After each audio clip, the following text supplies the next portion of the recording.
everybody, welcome. I'm here with the one and only Big John, a world famous mix engineer. He's been mixing Chimaira for 20 years.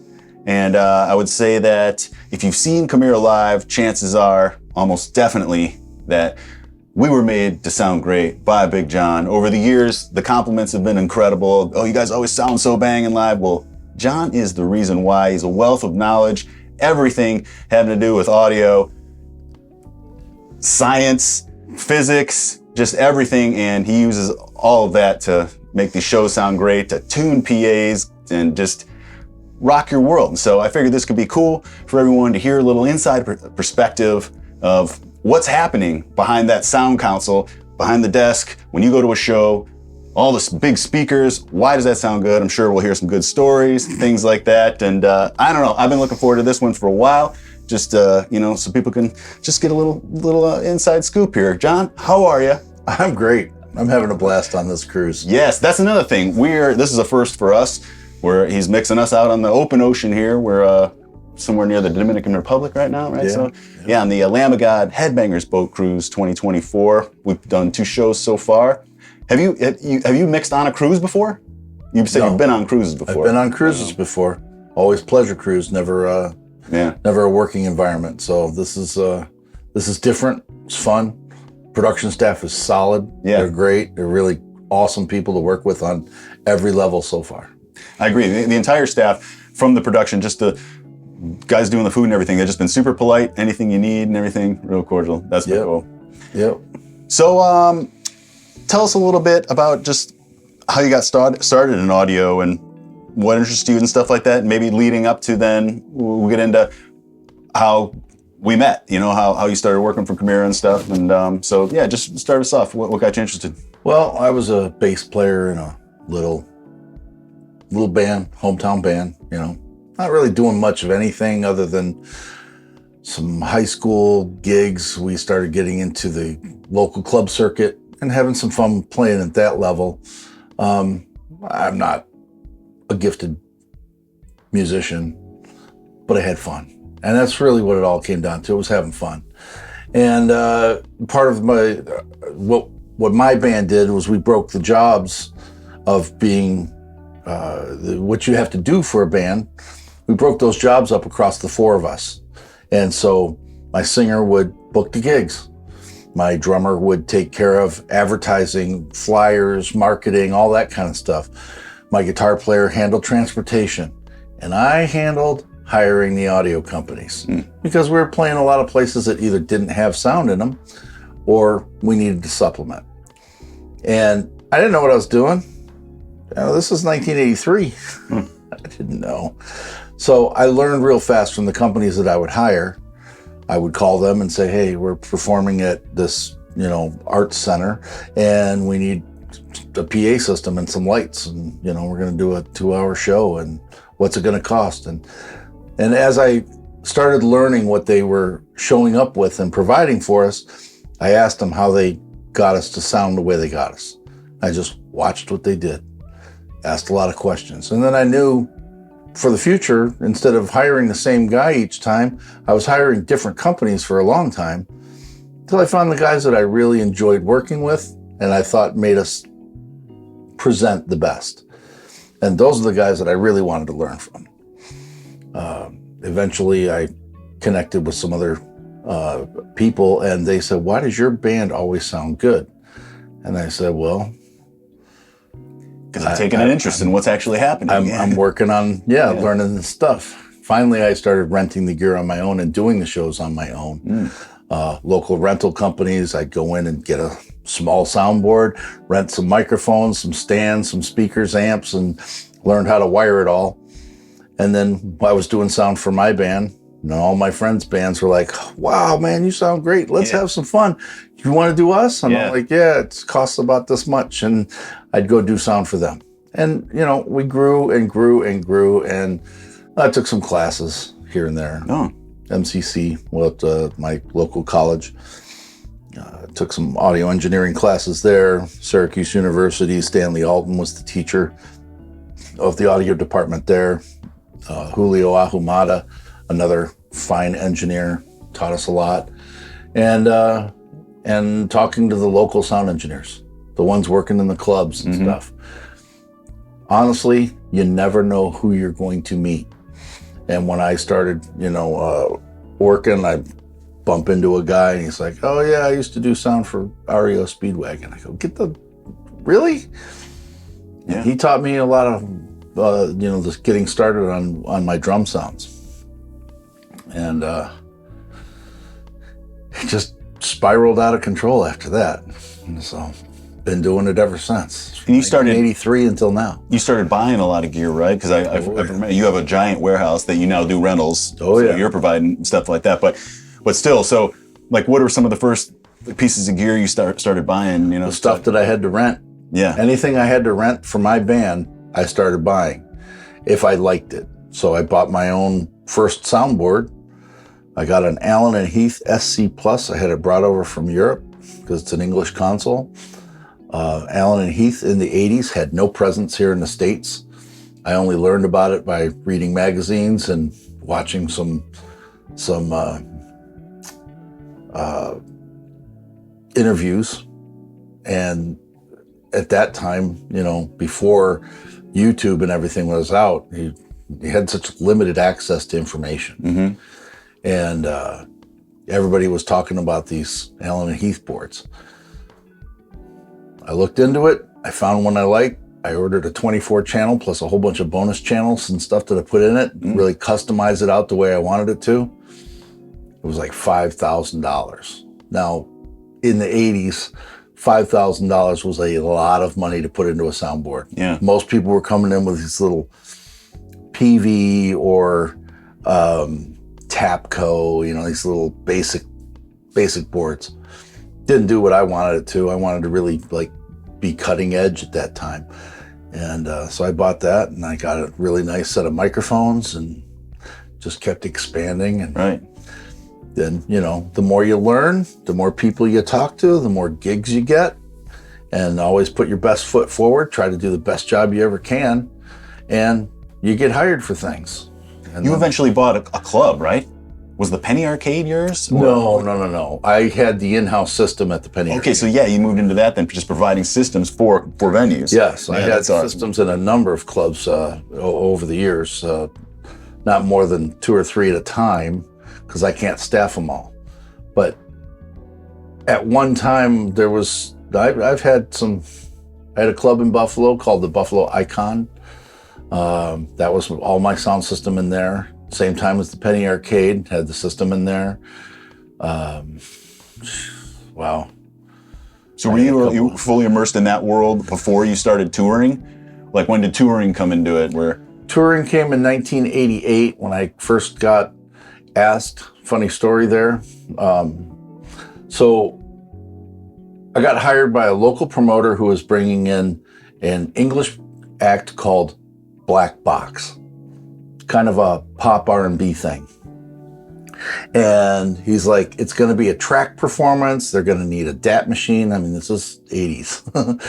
And they need 4 wireless mics. There's going to be 6 people. Some of them are dancers. Some of them are going to be but that's all we really need. But we need a big banging sound system. It's got to be great.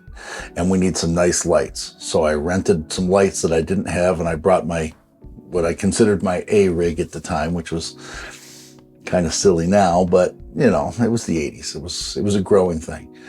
And I did such a great job with them, and the band was so comfortable with what I provided for monitors that I had taken my guys and I said, all right, sound check's done. We got an hour till doors. Performance is 2 hours after that.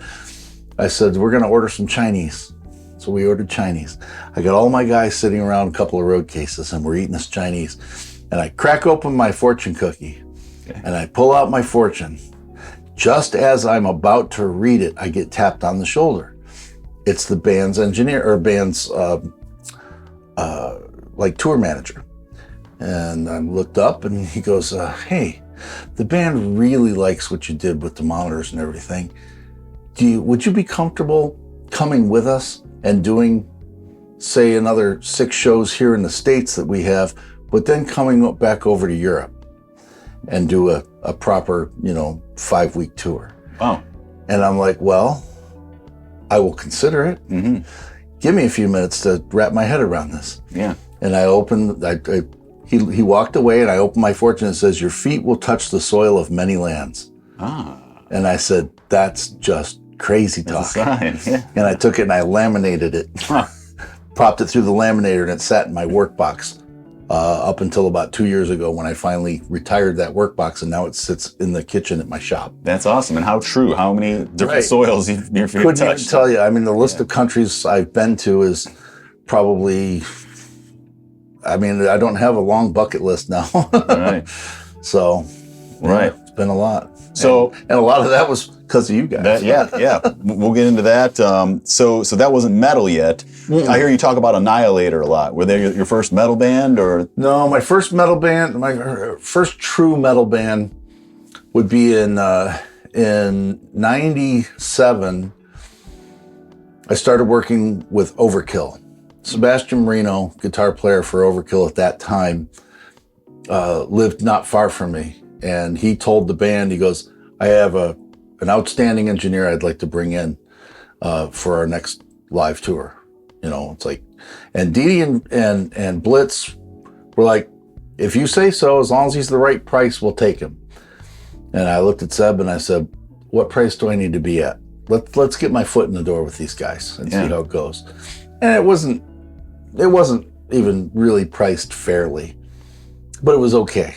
It was enough that I could get by. I had other things going on at home, generating some money. So it was, that kind of time. Little worked it out. Yeah. Took that tour, had a blast. And Overkill in the late 90s was, and still is to this day, a very powerful band. I mean, they know how to put on a show and rock a stage.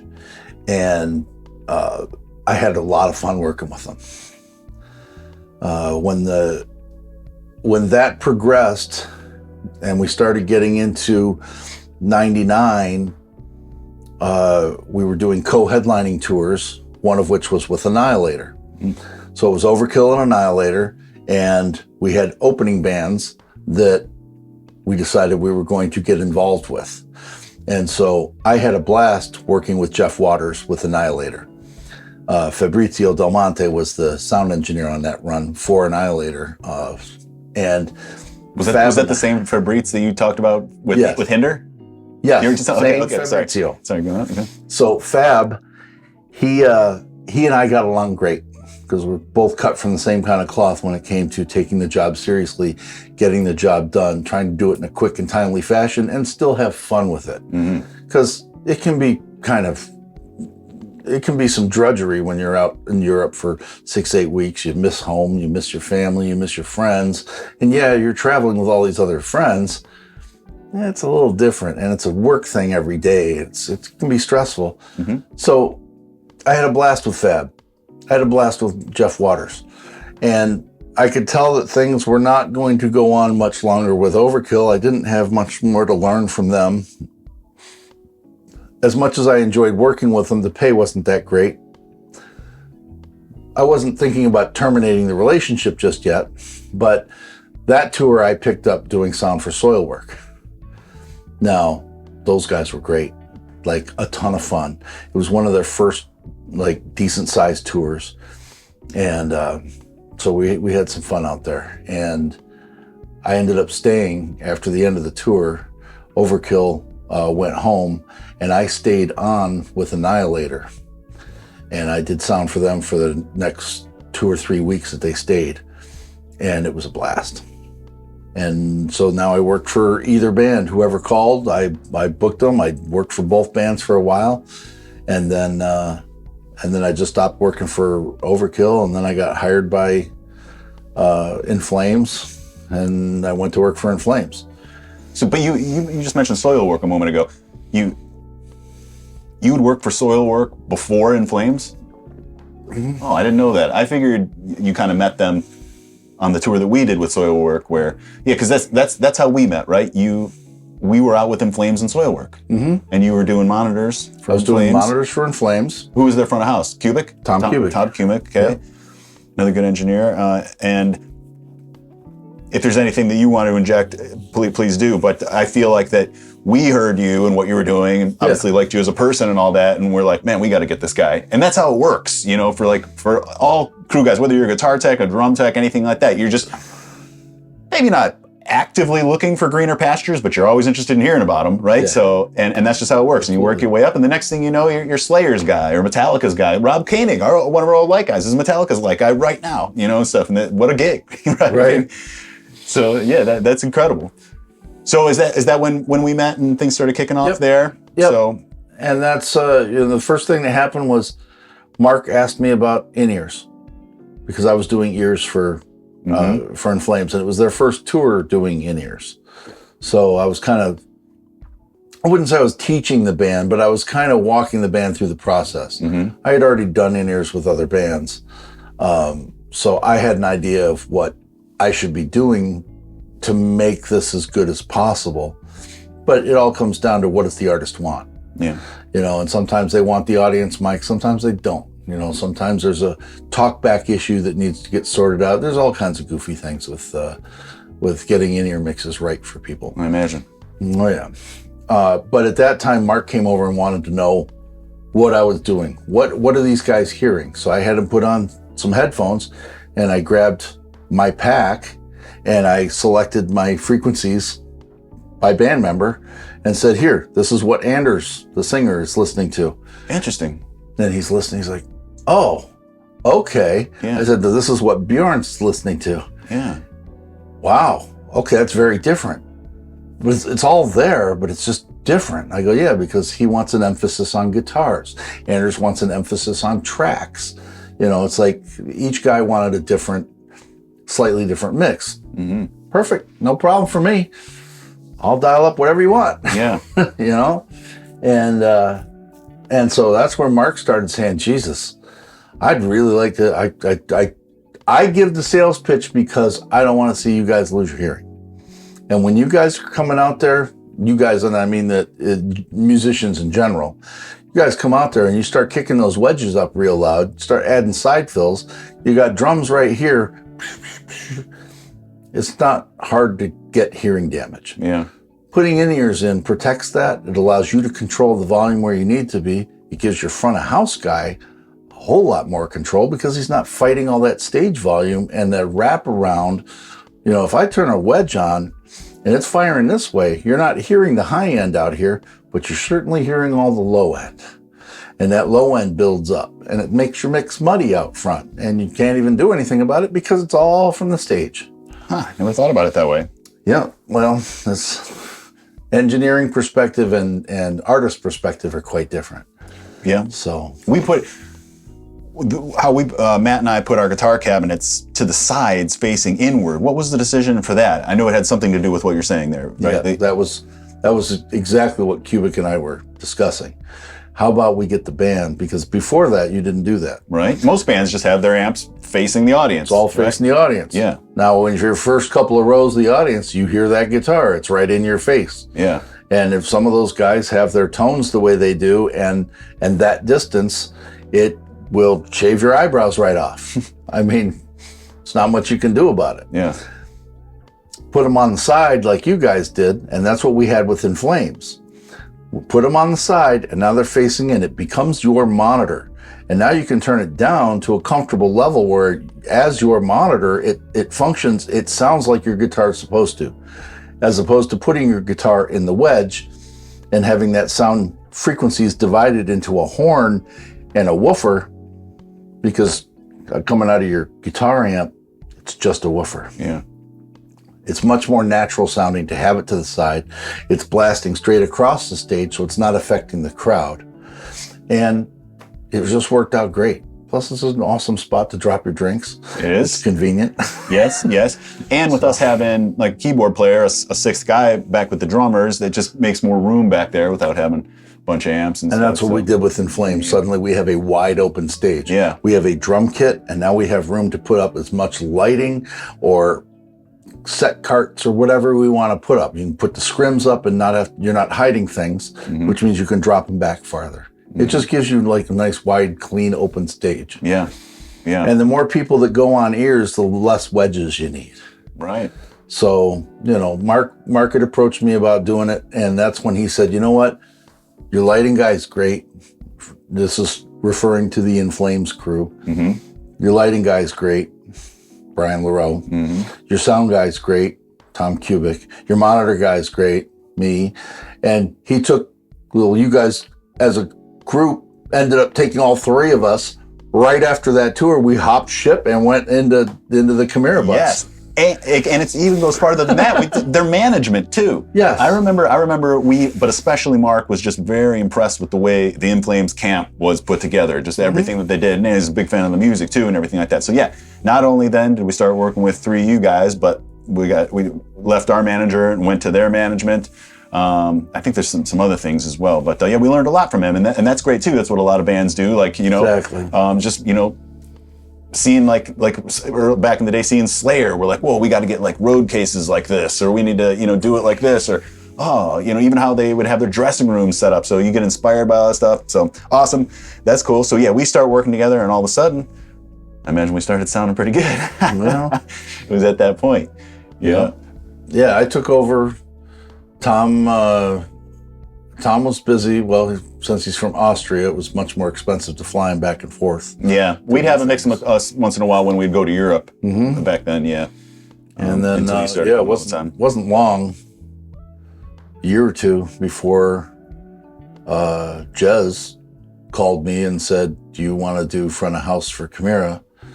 And I said, well, it's gonna interfere with a whole bunch of In Flames dates. He goes, this is where you have to make a decision. And I said, well, I love the In Flames guys. I like the Chimaira guys. But the Chimaira camp would give me a chance for some real good personal growth there in being able to take over the front of house position. Yeah. And that's ultimately what I wanted. And so that's what ended up happening. Jez gave me that offer, and the money was the same. Didn't matter which band I'm going to work with. And that was because he's management for both bands. Yeah. So he's privy to all that information. So yeah, it wasn't too long. And I missed the In Flames camp. I really enjoyed working with them. Guys are great. I miss my late night bunk talks. So Bjorn and I used to sleep across the aisleway from each other in the bus. Mm-hmm. And we'd go to bed and open up our curtains, and we'd just lay there and talk for a little while before. And I was like, okay, good night. Yeah. But we talk everything, Bunk buddy. Yeah. It was just, it was a comfort level of knowing these guys. And yeah, you know what, when they would get into an argument internal to the camp, and they'd all start speaking Swedish, and Brian and I would just look at each other like, I don't know. Yeah. But we had a very international crew back then too. Mm-hmm. Victor from Mexico. Yeah. We had Steve from England. We had Magnus from Sweden. We had, obviously Tom was from Austria. And then Brian and I both from the States. It was a pretty international camp. Was Martin Lamb ever a part of that? Not In Flames. No. Okay. Yeah, he came on later, right?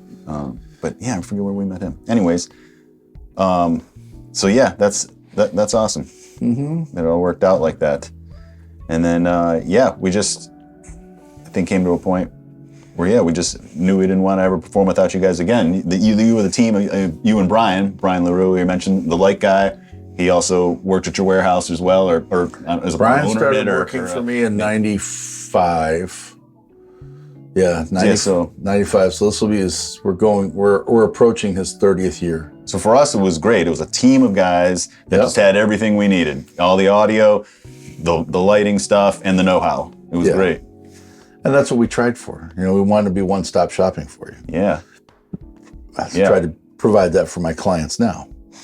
I remember going to your warehouse one time, and I think it was like your newer one at that time. I can't remember when it was, but it was huge and impressive. And just briefly, just rattle off, like, if you had to tell somebody, what all you got in there, how many heads, cabs, drum kits, PA systems.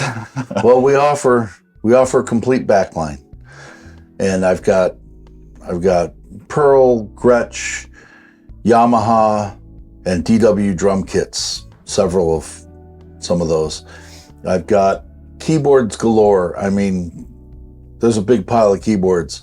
I've got 14 different Fender amplifiers, Vox, Roland JC120s. I've got 3 different style Mesa heads. I've got Marshall 800s, 900s, 2000s, JVMs. I got tons of stuff. I got 24 Marshall cabinets and 6 Mesa cabinets. I always wanted the wall of cabs, but well, you can always get it from me anytime you want. Right. Dropkick Murphys used to take like I don't know, 16 or 18 of our Marshall 412s just to do that same look. They only had 1 or 2 plugged in at any one time. I got 3 Ampeg 810s and a whole bunch of stuff with that. You know, some Aguilar heads. Cool. Yeah. And you got a little recording studio in there too, right? The recording studio, we've retired. Oh. We will still do multi-tracking for a live performance. We can do some live capture stuff anywhere. And then I just basically build a mixing suite wherever we are. So if I need to clean up some spot in my office, we'll bring up the control monitors, we'll bring up some sort of control surface and the multi-tracks, and we will kind of create a mix down suite. And that, because we don't do it very often anymore. You know, if there was money to be made at it, but anybody can multi-track now. It's so easy with either a Behringer X32 or a Midas M32, and you take a laptop and a USB cable and you can multi-track your 32 tracks right there, anytime, anywhere. Super easy. Mix it down in Reaper, which is free, or, you know, convert your files into Pro Tools or anything. You can do a half dozen different ways to really kind of create a good mix. If you've got even slightly good ears, you can do a lot with it. So to own a studio nowadays, it's not profitable. It's not even, it won't even pay its own way. You know? One of the things that I always loved is that whenever we'd arrive at a club or a theater or wherever it was, you would check out the system. You'd always put on the Rippingtons. What's the name of that song?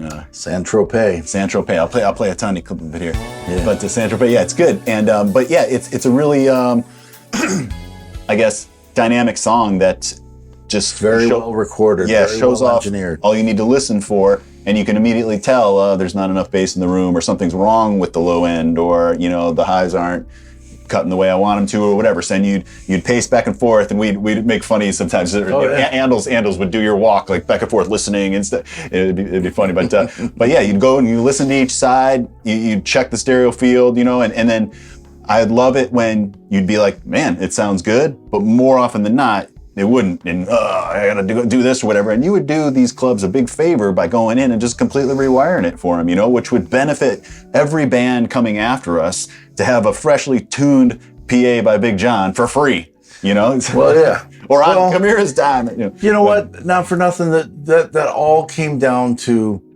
I gotta work with the tools that are given to me. Yep. And I'm not being arrogant or cocky or anything, but I always want to put my best foot forward. I want to do the best job that I can with whatever stuff they give me. And there were places that I will walk in, and the very first song I always used, and I still do to this day, I don't do it quite as often, but is Grover Washington Jr., 1975 album, Mr. Magic. And I play that track, and that tells me whether left and right are correct. Because there's this tambourine hit, and it's only on the right side of the PA.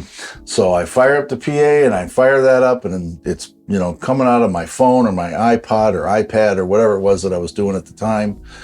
And I listen to that. Once I see, okay, left and right are good, the stereo image is good, then I move on. Because that's really all I used it for. It's got some nice bass, but it's a 1975 recording. You got 2-inch tape limitations, you got other kind of things, and it's good for what I use it for, and I love the song. But then I move into a few other things depending on what I'm listening for. And that's all dependent on what the PA is doing. And so I listen for phase, I listen for, component failures and things like that because I want to know what I'm up against.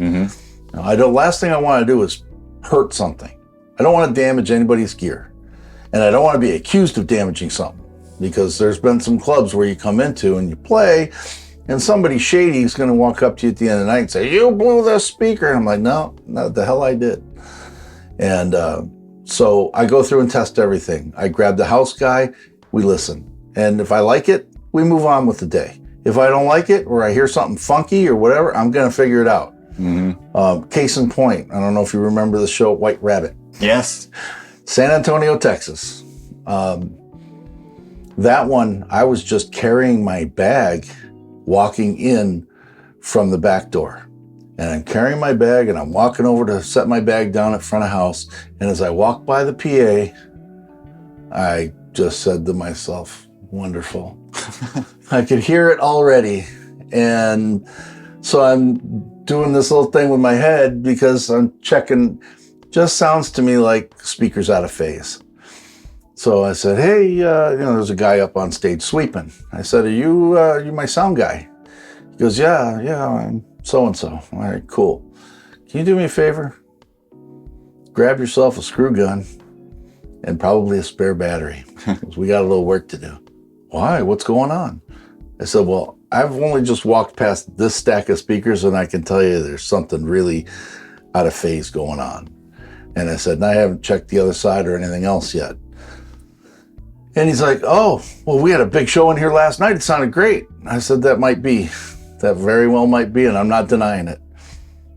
But it ain't right. Yeah. And we're going to fix this. And he's like, okay. So what ended up happening is I ended up pulling the crew that day, and I told them, stop, we're not loading in anything. Because once I found out how bad the system was, I said, I don't even know if we can perform on this stage. I don't care if somebody had a show in here last night. It's not acceptable to me. And I'm not going to put the embarrassment of putting my band up there and, you guys, and having you play through a pile of shit. Not doing it. Remember we pulled a show in, where were we? Oregon? Yes, I do remember that. And we Bend, did a meet, maybe, or something. We did a meet and greet instead of a show because that PA was such a disaster. It wasn't repairable. It's got to be bad. And something like that doesn't happen often. No, we felt terrible doing it. Of course, but I mean, we did everything we could to try to get another PA brought in or get the one that was there fixed. It was just atrocious. But at any rate, White Rabbit, we ended up taking apart the entire system. We pulled every amplifier off of the bread racks that they were stacked on. We pulled every wire. I grabbed Brian, grabbed a 9-volt battery, pulled all the wires, and literally took the wires on a 9-volt battery, went and looked, find out what speaker is doing something, and see what direction its travel is. And once we identified every one of them, we labeled every wire. I went through the amplifiers, cleaned them with a vacuum, checked to see what's going on. Okay, put together a rack. Well, it's not a rack, it's a bread tray, stack of bread. It was embarrassing. But anyway, and Brian and I went through and rewired the whole thing. We ended up finding subs that were underneath the stage that worked, but nobody knew about them. So I found an additional crossover sitting in a pile. I tested that. So we put a couple of crossovers together. I gave myself some additional subs that I could drive off a matrix out. And we rewired the whole PA. We took apart speaker cabinets and fixed the 2 speakers that were going opposite directions. It was great. Good. We turned that motherfucker into something great. Yeah. And you guys came out to perform. And as we were doing sound check, the owner, who's used to at that time was kind of a crabby lady, she came out and she said, my sound guy told me you fixed a lot of things and really made the place better. And I said, yeah. And I expected her to give me an attitude because I tore apart her rig and redid it. And she said, I only have $75 and here it is. Thank you for everything you did. She goes, I can't believe that it sounds like it sounds now. Yeah. It's never sounded like this. Yeah. And I said, well, if you don't mess with it, it'll be like this the next time I come back. Yeah. Yeah. And that was just, Brian and I rewired the whole damn thing. And then we started loading. But it was a good time. And the show went on? It did. And those fans knew something was different because they did have a show the night before. Whoever found that sound system acceptable the way it was, I don't know, because it sounded terrible. But by the time we got done with it and those people saw that show, I got a lot of people tap me on the shoulder, man. Yeah, it's fucking great. Yeah, that's awesome. And I'm like, hey, he goes, what, it didn't look like you brought more gear. I said, no, I just made what they had work. Yeah. Aha. I love that. And that's makes for a valuable engineer. Not, a lot of people can go in there and, get behind a desk maybe and pan things accordingly and get levels so they're decent or whatever, but to understand the inner workings of what's actually happening with the PA system, to be able to identify problems and stuff like that, and just having that foresight to be able to make it right is great. And the know-how and the willingness to go ahead and just do that, Some that's how guys, much you care about it. Some guys are lazy. Yeah. And don't, you're right. You're absolutely right. Some people don't know and they don't recognize that there's a problem. Mm-hmm. It makes sound. Okay. Obviously, the house engineer didn't know that. Right. It makes sound, Yeah. but it doesn't make sound efficiently. So let's get to the root of it. And that's part of that is probably because of the way I grew up doing this. Mm-hmm. I grew up by making it work with whatever I had. I could only afford what I could afford. So, anybody who does sound at all knows that you need an EQ and monitors. Right? Because you can't just take a microphone and put it into a wedge and not expect some form of feedback when you hit a certain threshold of volume. Mm-hmm. So you have to have an EQ. So in order for me to get to the point where I had all the tools that I needed to do the job was a progression. You can't afford to just jump out and buy everything. So I had to make those wedges work by learning what angle to put the wedge at to the microphone that would give me the best amount of feedback rejection, yes, just in a natural sense without getting into EQing out the hot spots and efficiency curves and all those other things. And so when you really get used to, working on a shoestring budget, you get creative and you learn. Yeah. Because you have to. Right. And that's where I came from. I came from a do-it-yourself kind of adventure. So fixing other people's shit seemed easy. That's cool. And it always made us sound better than whatever happened the night before. Yeah. Yeah. You said something to me that I thought was really, really interesting. And it was just at our last show before this boat that we're on here at the Incarceration Fest over the summer. Mm-hmm. Afterwards, I'm like, hey, how'd it sound? And you're like, hey, it was great. And so I'm always confident that we're going to sound great when you're mixing us, but I never really knew exactly why or exactly what it was you're doing. I just thought that you were just good at, dialing it in. And, but you told me at the Incarceration after the show, you're like, it's just, I was able to just I concentrate on putting the guitars out front. And you said, that's the key to a killer metal mix, is when the guitars are just really out front and everything else is easier to balance in around that then. And you said, guys that don't do that, the mix is all drums and vocals.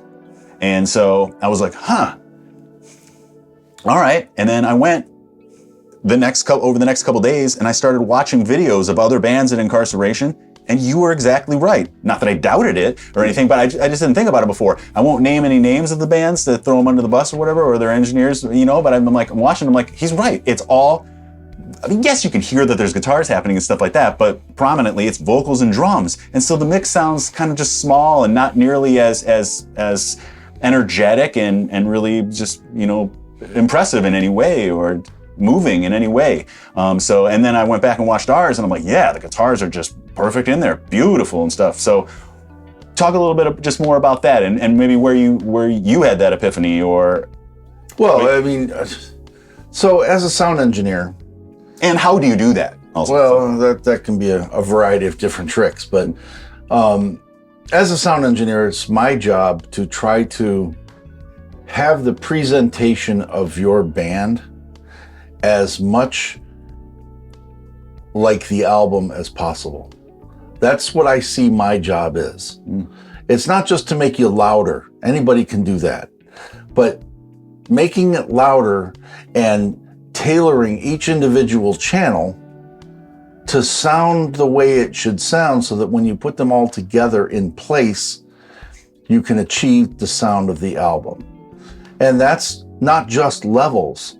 It's levels, it's equalization. You have to have channel EQ. It's signal processing. It's dynamics control. There's all sorts of factors that go into it. And that's before we get into effects, reverb, spatial placement, how all this stuff comes together. I don't want to get real technical because it doesn't really matter. I mean, it does for what I do, but it doesn't for the conversation.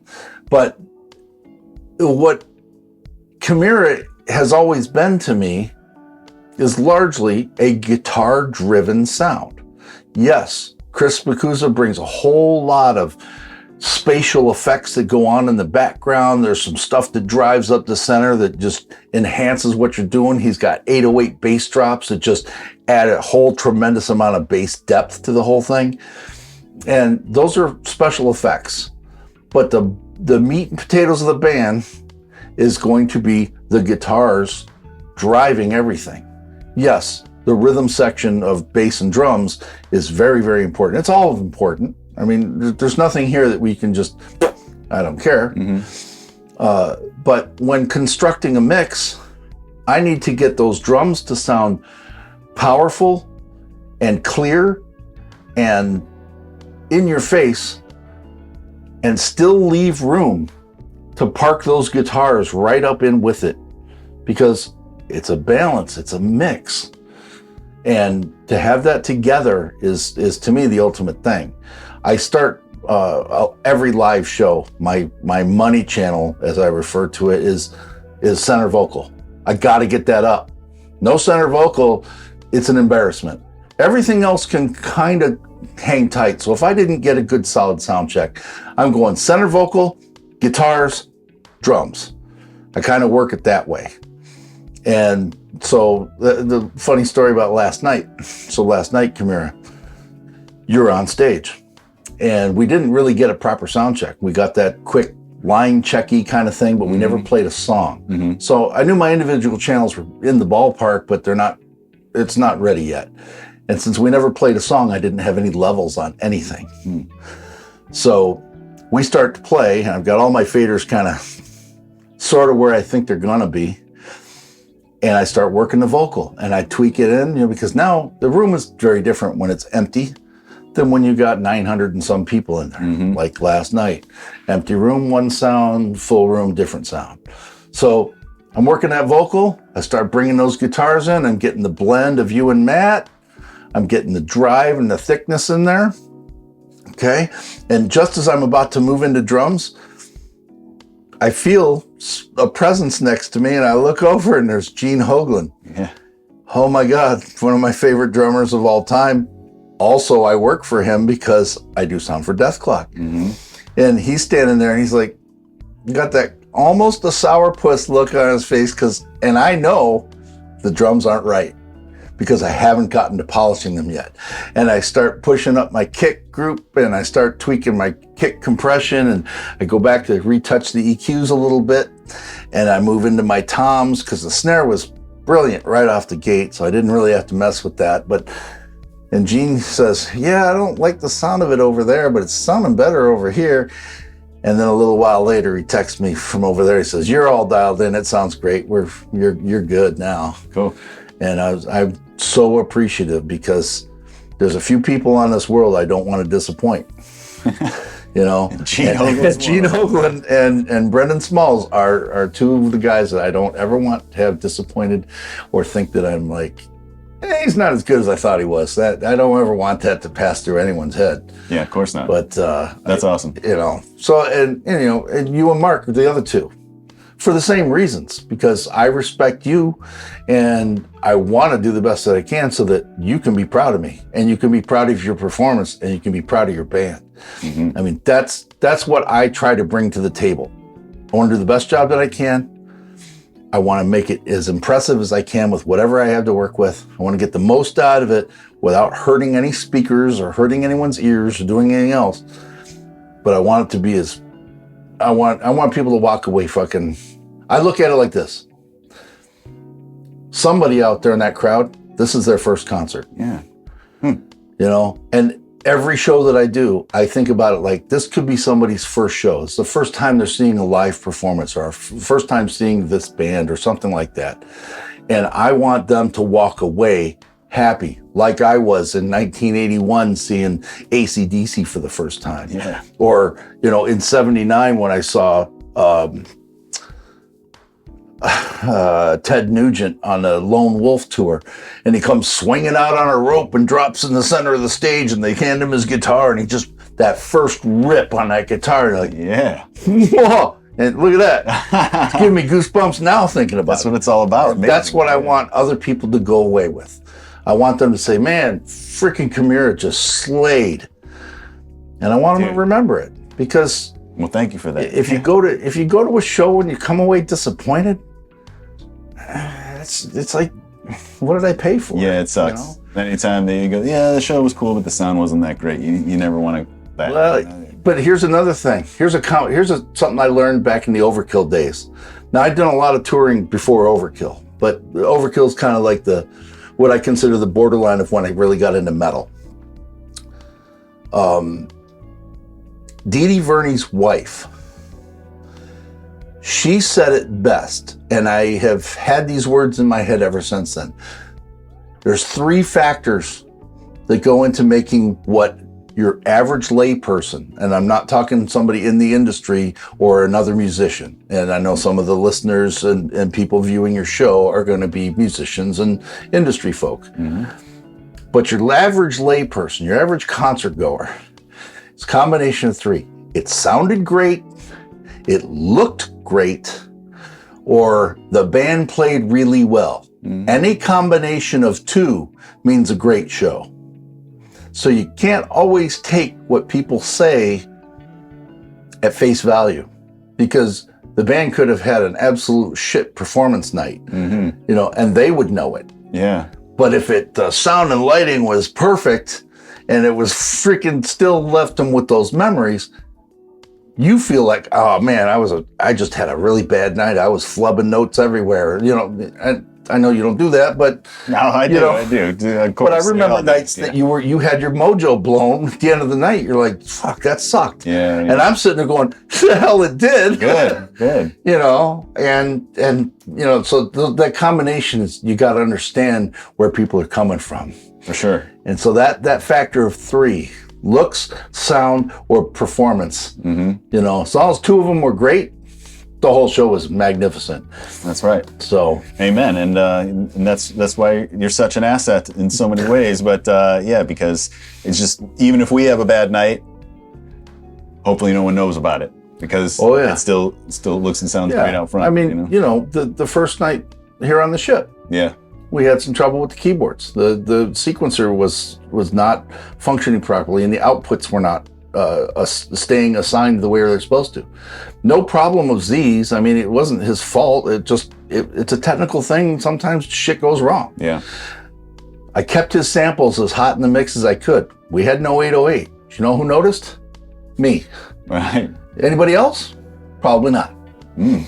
And I just thickened up the kick drum a little more. And get good, a little compensation. Because we think of those 808s as a big part of the song, impacted big parts and stuff. And it is. Right, but you're absolutely right. No one out there was like, "Hey, where were the bass drops?" Right, right, exactly. And that's something that I think all musicians need to take away, because you guys don't have the same perspective as the fans do. If you seriously screwed up, let's say you broke a string or your strap lock broke and your guitar fell on the floor, you would be pissed, upset, angry. Oh my God, where am I in the song? Give me another guitar. And you know what the fans see? Oh, wow, I was there when Rob's guitar fell off his fucking, Yeah. That to them, it's just a new memory. Yeah. And it's something that's unique to that night. Yeah, exactly. So if you don't, it's all in how you handle it at that point. If you're like, oh, you all right? This noggin. If you're like, whatever, shit happens, can I have another guitar, let's go. Yeah. And you blow it off, then you know what? Everybody sees this guy's all right. Yeah. Because they know you're not upset about it. And if you are upset about it, a lot of them will realize that, man, he's pissed because something went wrong. Yeah. but nobody's going to ever hold it against you. That's a skill musicians have to learn as well. Being able to shake that stuff off. The show must go on, and you're there to just put on the performance for the audience. Don't let it get to you. Yeah, right. Yeah. Because sometimes you want to blow your mojo on, and you're like, now you're ruined for the night. Yeah. No, you're not. No, you're not. Next song. You're right. Yeah. We're good. Briefly, just made me think of something. I'm curious, when you were talking about, like last night, for instance, and you're down the mix, and you're like, the first thing I did is, I bring in my vocal, and I start working my vocal. What is it that you're doing exactly? Not just bringing up the volume, right? Well, how do you work a vocal when you're going first? So, hopefully, we've had a sound check. If we haven't had a sound check, at least a line check, something like that. And the terminology sometimes gets misused, but a line check is literally we're checking the lines. Hit the kick drum. You start hitting it, and I'm bringing up the channel, and I'm listening to it in the PA, and I'm tweaking some knobs, basically EQing it. Then I'm putting a little gate on it to clean up the time when the mic needs to be off. And then I'll compress a little bit to kind of squeeze it into a smaller dynamic window. And then I push the level up a little bit. It's a little, you're going through and doing all the little technical things. And when, like with Chimaira, where I have 2 microphones and a trigger, the latency of the trigger, meaning the time that it takes for the trigger mechanism to fire an electrical signal and the brain to then fire a sample that then goes into a DI and goes to the PA, that's what's called latency, because it's not instantaneous. The microphone is instantaneous. So those two are out of phase by a very small, we're talking milliseconds, and I need to delay my microphones to match. But even the 2 microphones, one's inside the kick drum, one's outside the kick drum. So this one already has to be delayed back 6, 8, 10 inches to match the kick out mic, and then they both need to be delayed to match the 20 or 30 milliseconds of latency that you have in the trigger. Once you get all 3 of those lined up phase-wise, kick drum is right there. Yeah. Now, because it's all right there at the same time, some of those highs and lows might need a little readjustment. We're doing that in line check. Sound check is where you've already done the line check and you now have the band to play, and now you're bringing levels and trimming out where your fader positions are in correlation to the overall mix. So where each part fills in, and then a lot of us will take those faders and try to trim them out at 0 on the board, which is what's called unity, and then we gain structure it so that they match. That way, all faders are straight. The reason for that is it's at the lowest noise floor position, and now when you've got a solo, you boost or you cut, depending on what you need to do. Right. But you have a reference line. Yes. So it's a neat and orderly way to do things. And trimming it all out to be at perfect unity is just retentiveness. It's not necessary, but it helps. Yeah. It helps me tremendously to keep my levels pretty close. It's not always perfect. And sometimes when you start playing, depends on the band, some people reach over and they go, give it a little tweak. Yeah. Some patches are different than others. So Jim actually said that. We were having dinner or something last night, and he said, he knew that he was super loud in the monitors, like during the first song. And, or I think this was the first night up on the deck, maybe. He said he knew he was so loud in the monitors, but like Mark and Sean were already talking to the monitor engineer, and so he decided I can't mess around. He's on the other side of the stage for me. I'm just going to turn my amp down, even though we know as musicians that's kind of a faux pas to do on stage. But he said, I knew Big John would make it right. I knew he'd hear that right away, and he'd boost me out there or whatever, and I could solve the problem without, just from right here by doing that. So That's the type of reliance that we have on you, and that welcoming comfort. Like I said, knowing that you're going to make us sound great all the time is a huge thing. That's a big thing about working with people together anyway. It's like you can anticipate. Yeah. And yes, I listen for those little changes. I listen to those big changes. And if something's not there, I'm going to find it and put it back in. So if he had turned down and I lost it in the mix, Jim brings the thunder. you may not hear every note that he's playing, but you feel it. And it's in that pocket right there with the kick drum and the bottom half of the guitar. That's where he is. Yeah. And, I try to keep that pocket open for him so that he can fill it, He's got good timing. So that helps. Yeah, Jim's the social guy of the band. He's the one that gives that stage presence personality. Yeah. I mean, as much as Mark, Mark commands people's attention, but Jim's out there freaking like he's Gene Simmons, and having a good time. Oh yeah. And that energy that he gives off is infectious. And people like that. I like that. That's one of the things that I've always said Jim brings to the table. Totally. He puts that energy out there when he's walking around the stage and he's just having fun. Yeah. He's like, I am the guy that is here to have fun. Yeah. And he commands it. That's right. That's great. That's why I've kept him around, Yeah, right? Well, Big John, it's been a pleasure. Sure. And I always enjoy talking to you about this stuff over the years. Just I can ask you about anything, a little or a lot. About just about everything. So again, thank you for Absolutely. your service all these years. Happy to do it. And one of my favorite bands to mix. There's enough stuff going on all the time between the guitars and the solos and the effects that Chris or Z, whoever's pushing buttons up there, is bringing. It to me, it's a ton of fun to mix. It's a lot of channels. I like it when we do things like Six, Lazarus and stuff where I get theremins and extra guitar channels and stuff. Yeah. So I got Lazarus again soon. yeah, right. We'll see. We'll see if anything's coming up. Sounds good. And I expect to see you there. Fuck yeah. All right. I won't miss it. Big John, everybody. Thanks for tuning in. Got more coming. See you on the next one.